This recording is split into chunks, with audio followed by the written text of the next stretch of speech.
गरीब की बेटी बनी बोझ, एक भावुक कहानी।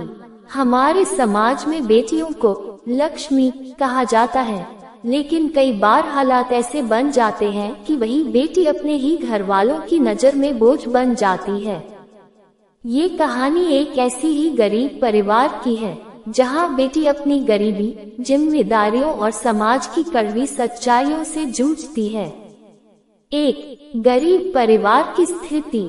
गांव के एक छोटे से टूटे फूटे घर में रामलाल नाम का एक गरीब मजदूर अपने परिवार के साथ रहता था। घर की हालत बहुत खराब थी। दीवारों में दरारें, मिट्टी के चूल्हे पर मुश्किल से खाना बनता और दिन गुजारने के लिए 2 वक्त की रोटी भी बड़ी मुश्किल से जुटाई जाती। रामलाल की पत्नी बीमार रहती थी और वह खुद एक हादसे में लंगड़ा हो गया था, जिस कारण ज्यादा मेहनत का काम नहीं कर पाता था। घर का गुजारा केवल छोटी मोटी मजदूरी और दूसरों के घरों में काम करने से चलता था। उनकी बेटी राधा कहानी की नायिका बहुत सुंदर और गुणी थी, लेकिन गरीबी ने उसकी जिंदगी को एक पिंजरे में कैद कर रखा था। 2 बेटी की जिम्मेदारी। राधा बचपन से ही समझदार थी। वह जानती थी कि उसके माता पिता कितनी मुश्किलों से जिंदगी गुजार रहे हैं। छोटी उम्र में ही उसने पढ़ाई छोड़ दी और घर के कामों के साथ साथ अपने माँ बाप की सेवा करने लगी। लेकिन समाज में ये सोच गहरी जमी हुई है कि बेटी का सबसे बड़ा काम है शादी करना। इसलिए जब राधा बड़ी हुई तो आस पड़ोस के लोग उसके पिता से सवाल पूछने लगे, रामलाल, अब तो तुम्हारी बेटी बड़ी हो गई है, उसकी शादी कब करोगे? गरीबी से जूझ रहा रामलाल इस सवाल से और टूट जाता। उसके पास न जमीन थी, न पैसा और न ही दहेज देने की ताकत।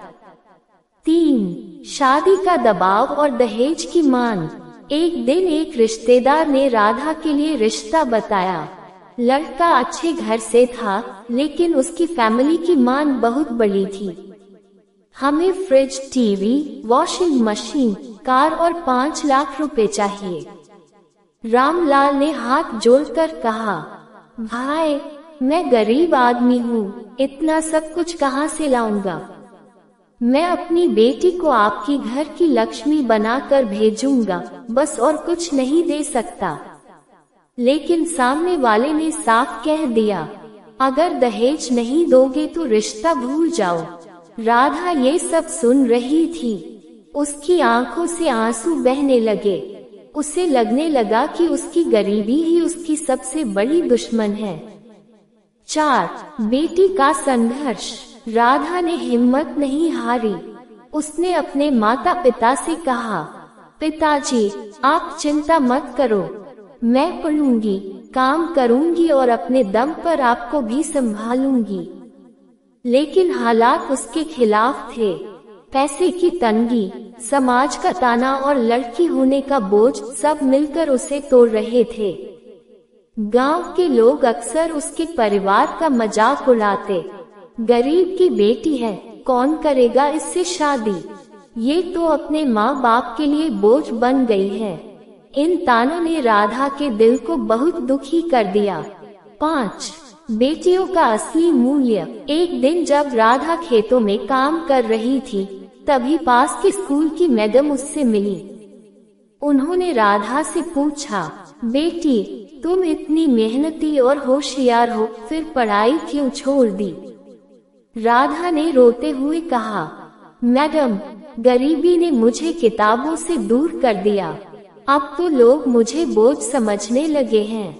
मैडम ने उसे समझाया, बेटियां कभी बोझ नहीं होती।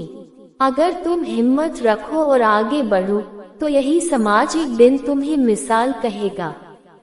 इन शब्दों ने राधा के दिल में नई रोशनी भर दी। 6 नई दिशा की शुरुआत। राधा ने घर का काम संभालते हुए छोटे बच्चों को पढ़ाना शुरू किया। धीरे धीरे उसकी मेहनत रंग लाए और गांव के कई बच्चे उसके पास पढ़ने आने लगे। इससे न केवल उसका आत्मविश्वास बढ़ा, बल्कि घर का खर्च भी थोड़ा बेहतर होने लगा। रामलाल की आंखों में आंसू आ गए। बेटी, लोग कहते थे कि तुम बोझ हो, लेकिन आज तुम ही हमारी ताकत बन गई हो। 7. समाज का नजरिया बदलना। धीरे धीरे गांव वाले भी राधा की मेहनत और लगन देखकर प्रभावित हुए। अब वही लोग जो उसे बोझ कहते थे, उसकी तारीफ करने लगे। देखो, गरीब की बेटी आज अपने दम पर खड़ी है। अगर हर बेटी को पढ़ाया जाए तो समाज बदल सकता है। 8. कहानी का संदेश। ये कहानी हमें ये सिखाती है कि 1. बेटियां कभी बोझ नहीं होती। उन्हें बोझ समझना केवल समाज की गलत सोच है। 2. दहेज प्रथा समाज की सबसे बड़ी बुराई है। यह न केवल गरीब परिवारों को तोड़ती है, बल्कि बेटियों की जिंदगी को नरक बना देती है। 3. शिक्षा ही सबसे बड़ा हथियार है। अगर बेटियों को शिक्षा मिले तो वे न केवल अपने परिवार को संभाल सकती हैं, बल्कि समाज को भी नई दिशा दे सकती हैं। 4. गरीबी कमजोरी नहीं है। अगर इंसान हिम्मत रखे तो हालात बदल सकते हैं। निष्कर्ष, गरीब की बेटी बनी बोझ नामक ये कहानी हमें समाज की हकीकत दिखाती है। जब तक बेटियों को बोझ समझा जाएगा, तब तक उनका सपना अधूरा रहेगा। जरूरत है कि हम सभी मिलकर इस सोच को बदलें और बेटियों को बराबर का हक और सम्मान दें। क्योंकि सच तो यह है, बेटियां बोझ नहीं होती, वे तो घर की रोशनी होती हैं।